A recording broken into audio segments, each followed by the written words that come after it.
ҳамон шоидаи худ қарор медиҳанд. Акнун дӯстон, ҳамон нерӯсанҷие ки чанде пеш оидаш мегуфтем дар бораи рақобати Мавлуда Одинаева ва расидем ба ҳамин лаҳза. Одинаева муқобили Дашкинова. Бону Зулхумор аз Туркманистон муқобили паҳлавони мо, паҳлавонбонуи мо инҷо майдондорӣ мекунанд. Нерӯсанҷӣ ҷараён мегирад. Дар ҳол инҷо лаҳзаи аввал аз фишори Мавлуда оғоз ёфт. Боз ҳам Зулхумор инҷо муқовимат кард ва дигарбора бибинед ки Одинаева боз ҳам фишорро бар рақиб дучанд мегардонад. Бо як ангезаи вижа рӯи гилем омадааст Мавлуда ва қасди ҳамон нокомиҳои қаблӣ дар ин гилеми майдондорӣ яъне гранд-слам мекунад. Дар лаҳзаи партерӣ инҷо кӯшиши Асякоми наздик аст, вале хуб аст ки Мавлудабону пойро бисёр олӣ занҷира кардааст ва дар ҳамон миёни пойҳои худ ба қавле баста аст. Каме дигар бояд диққат кард ва албатта ки кор боз аз ҳолати ист мешавад.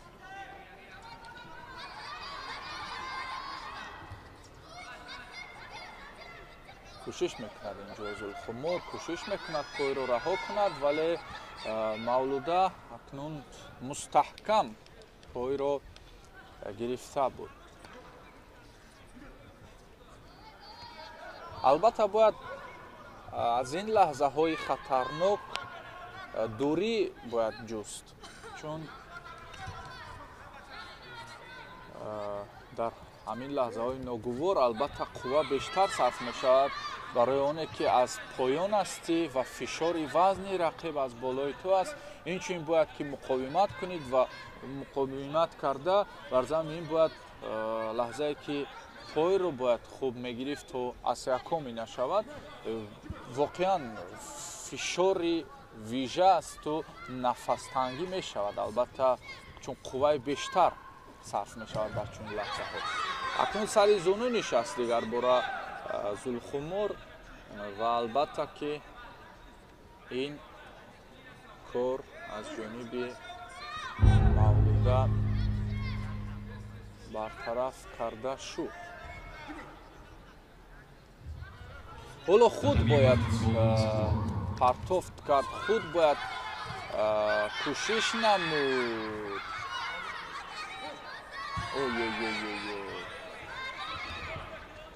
каме душвортар мешавад ҳамин нерӯсанҷӣ барои Мавлуда ва боз ҳам рақиб аз боло кӯшиши созмон додани лаҳзаи партерӣ аниқтараш лаҳзае ки дуғӣ кардан ҷараён мегирад. ҳоло худро раҳо ҳам мекунад Мавлуда ва кор то ҷое ҳам меравад ки мо ақибнишинӣ мекунем. Зулхумор вазаре дорад ва билохира ҳамон кореро ки чанде пеш таваҷҷӯҳ дошт бисёр мавриди кори вижаи худ қарор дода буд, яъне ҳолати асякоми дигарбора ӯ дар ҳамин ҳолат рақибро ноком мекунад. хуб ба ҳамин тартиб Зулхумор Дашкинова ба марҳилаи дигар меравад. мутаассифона Мавлуда наметавонад ки дар гранд-слами Тошканд ба натиҷае ноил бигардад. ҳоло нерӯсанҷиҳои варзишгарони мо аз пеш кӯшиш намуд. дӯстони азиз, имрӯз ҳам мо вазаре дорад ва билохира ҳамон мавриди рақобатҳои хурӯҷаи худ қарор дод. Тоҷико In white judogi from Tajikistan, Stunatullo Mustoev. In blue, individual neutral athlete Khastan Khalmurzaev. And tatami 3, first round, men under 81 kilo. In white from Kyrgyzstan, Arsteny Klatnov. In blue from Dominican Republic, Medixton del Orbe Tortoria. Welcome the referees and the judoka.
Tatami 1, the winner in white, judogi representing the United States of America, Jack. Наказание, нормальный процесс. Таджикское дзюдо очень сильное стало в последнее время. Ребята здорово выступают. Девчонки тоже есть хорошие. Вот посмотрите, как Мурзаев отвязал рукав. Видите, лишил левой руки. И если он своей левой дотягивается до верха, то это получится не очень хорошо для соперника. خب دوستانی عزیز، این نوبت رقابت هموطن ما ورزشکاری توجیک سنت‌الله موسویف رو توجه میکنیم. در وزن تا 81 کیلو رقابت خود رو مقابل رقیب خودش از کشور روسیه که در این مسابقه کشوری بی‌طرف رو نمایندگی میکند جریان دارد و ببینید که هر دو یک نیرو، یک قوه رو اینجا نشان میدهند که یک میتواند یک خطاگی و یا یک عملی خوب یکی رو پیروز گرداند و به دور دیگر ببرد. حالا نیروسنجی جریان دارد، هیچ از رقیب سر به تسلیم نمیدهد. البته اینجا ورزشکاری ما نیز مقاومت نشان میدهد مقابل این رقیبی که خوب واقعا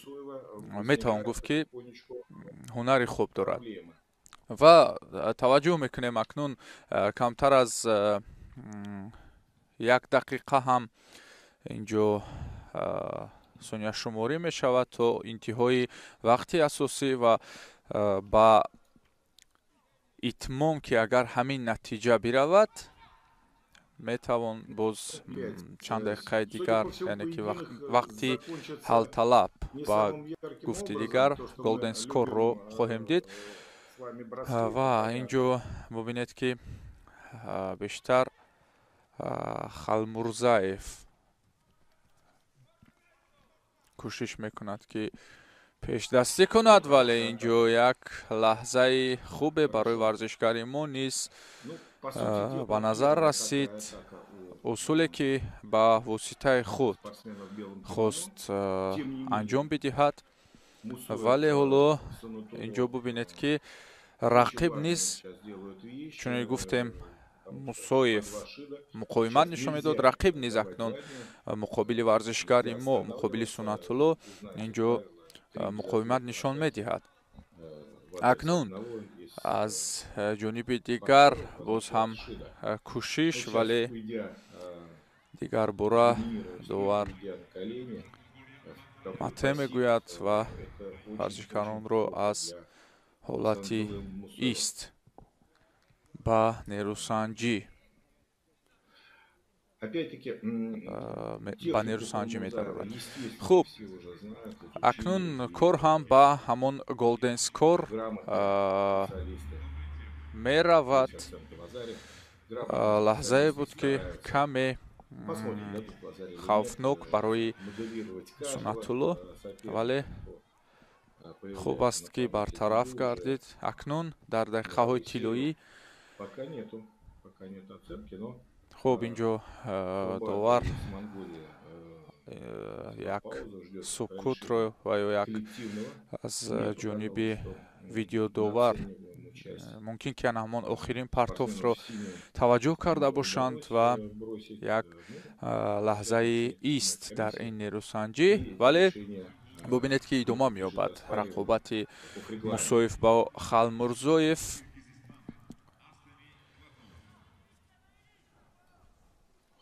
کوششی نوبتی رو اینجا خالمرزایف سازمان دادنی است.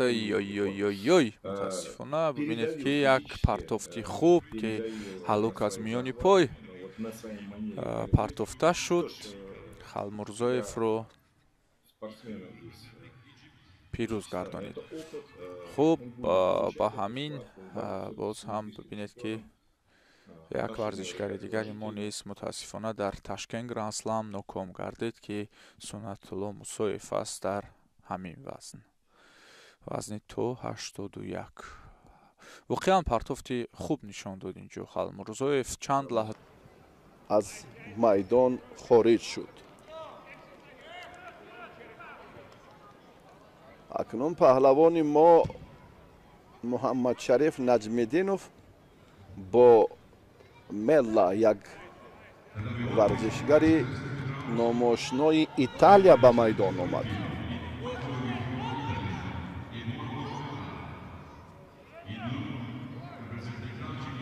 مارکا یک ورزشگری شهرتیار پولشا در دور اول با ملا ادواردوی ایتالیایی رقابت کرد. ملا غلبه به دست آورد، به دور دوم آمد. از 59 رقابت سامان داده ملا، دستاورد عالیش این مدال برنجی قهرمانی جهان است که سال 2019 میان جوانان ملا آن را به دست آورده بود.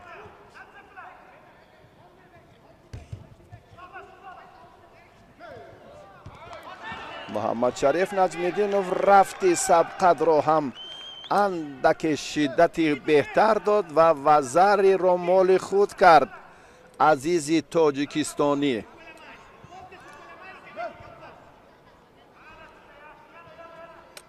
تیم منتخب جودوی کشور دیروز هم هنرنمایی امامعلی نورعلی به تمامی هواداران جودوی تاجیک و مخلصان اشدی جودو پسند آمد.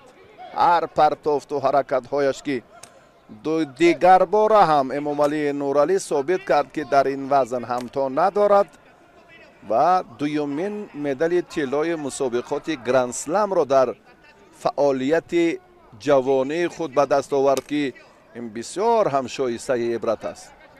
قهرمانی جهان در میان جوانان امامعلی نورعلی. اکنون محمد شریف نجمیدینوف الان برای مظفریت این دور کوشش دارد. بار دهم است که پهلوان ما به میدان می آید. در چنین مسابقات نفوذ جهانی داشته و میل بار 60. شما قیاس کنید و ببینید که اگر ما توسط همکاری های سودمند و فراهم آوری شرایط های مناسبی پهلوانان جهت شرکت در مسابقه های مختلف چگونه می توانیم پیش رویم. بسیار هم امروز فدراسیون جودوی مملکت در این سمت برنامه های علاهیده را سال دوم است که عملی میکند. به نتیجه شلکای در عرصه جهانی بر علا عیان می شود. محمد شریف در دور اول آزاد بود. تحت رهبری رؤوف حکومتوف مشق میکند. محمد شریف این لحظه که خیلی هم خطر داشت. انا این گوشتین پهلوانان براسی بسیار هم جذاب. آخرش حرفی ب واقعا جذاب. محمد شریف نجمیدین رو به جریان سبقت نقطه گذاشت. یک حرکت مناسب و جالبی خود را اینجا هم منظور کرد و واقعا امروز هم مربیانی با استعداد، استادان برجسته جودوی کشور چنین چهره ها را خوب و در سطح کسبی آماده می سازند و مخصوصا مرحله های آخری که در باشگاه ورزشی تاج شریف برگزار گردید و زمینه چون از مکتب ورزشی ناحیه فیض‌آباد و تکمیل مهارت رؤوف حکومت و بعدا هم سرمربی منتخب جودوی کشور و دستاندرکاران فدراسیون جودوی مملکت ببینید که بر رفت این سبقت ها یک جالبیت دیگر و اگر پهلوان ما در این دور ظفر یابد آنگاه به مراجعان یولداش فندر میدان میگردد. پیش از اکنون آغاز سبقت بیاید ما در این باره سخن نگویم، توجه کنیم که رفت میدان داری در مقابل لاورنتوف چگونه صورت میگیرد. لاورنتوف هم بسیار ورزشگری ماهر است. ماهر اگر ماهر نمی بود راستی در مقابل بودبول عاجز میموند و محمد شریفی ما باید که حرکت های کار در زمین را اینجا بیشتر اعتبار میداده. ای ای ای ای ای بسیار هم حالت تأسف در ثانیه های اول گفتیم که بسیار لاورنتوف چهره هست که در جریان مبارزه و مخصوصا در حرکت های کار در زمین بسیار استعدادی بلند دارد. In blue, representing Mongolia, Ertuğrul Polochir. Tatami 3, next second round, men under 81 kilo. In white from Hungary, Ungari Attila. In blue from Tajikistan, Saifeddin Zoda.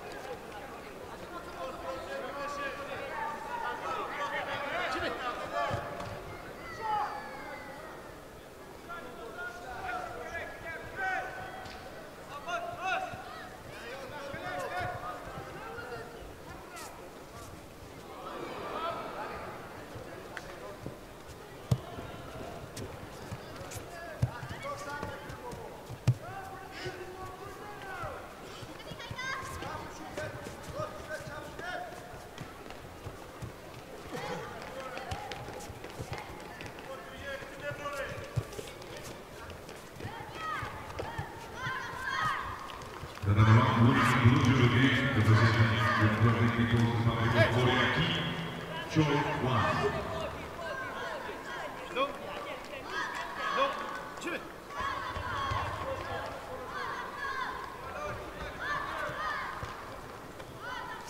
Татамига 74 килограмм, ikkinchi raund erkaklar oq judogida Daniyar Shamshayev, Qozog'iston. Ko'k judogida Chingizxon Saginaliyev, Qirg'iziston.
Tatami 2, the winner in white judo gi, representing Japan, Tokyo Olympic Games champion, Namaste Takanori.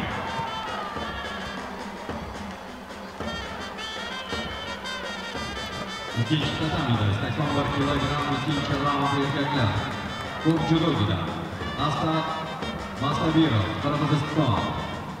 Ko'k judogida Musa Sobirov, O'zbekiston.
İkinci tatamida kazanmakta Musa Sobirov, O'zbekiston.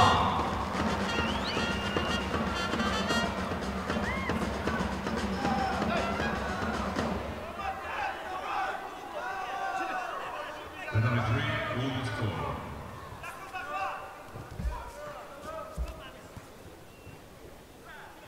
Tatami 2, time for the women's category. Second round under 63 kg. In white from Great Britain, Lucy Renshaw. In blue, representing Germany, Lina Puri.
round, men under 73 kg.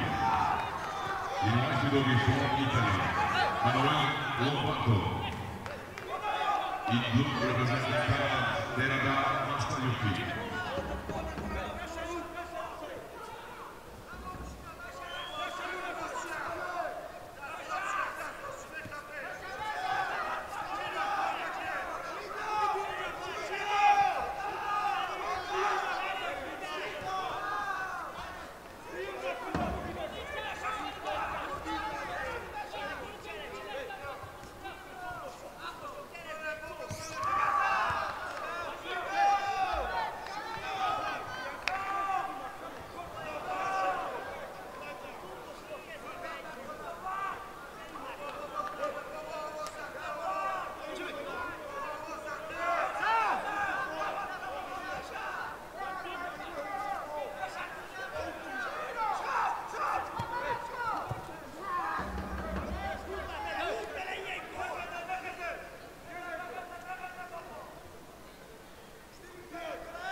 The number one winner judo from Italy, Manuel Lobato.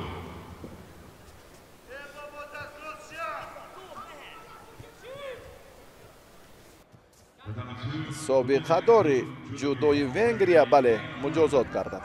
ҳушёр будан лозим аст, бале. аммо на, Сайфиддин ин кораш чандон хубу муносиб набуд. қувваш басанда набуд, чунки дар нигоҳдошти фосилаи зарурӣ андаке иштибоҳ кард. ҳоло ҷафт наздик шудан боз ҳам муваффақият ҳаст, хатар ҳам дорад. хатар ҳам дорад Сайфиддинзода. кореро ки дар партер боз ҳам дар кӯшишҳои кор дар замин анҷом медиҳад, бояд раванди онро ҳам таҳти назорати худ гирад. хеле рақобати пуршиддату тӯлонӣ. 8 дақиқа 4 дақиқа дар вақти иловагӣ, 4 дақиқаи вақти асосӣ. акнун вазъият ба амал меояд. бисёр ҳам вирди забон набуд ин лаҳзае ки буд, аммо чӣ бояд кард? ҳаракати охирини Сайфиддинзода нигаронӣ ба миён овард. фикр мекунам бисёр ҳам арзанда ҳунарнамоӣ кард. бисёр бо рақиби сарсахту бо таҷрибаву номоошнои худ ҳунари хуб нишон дод. акнун ба шидо ноком шудан ин маънои онро дорад ки касбияти ин чеҳра дар оянда боз ҳам сайқал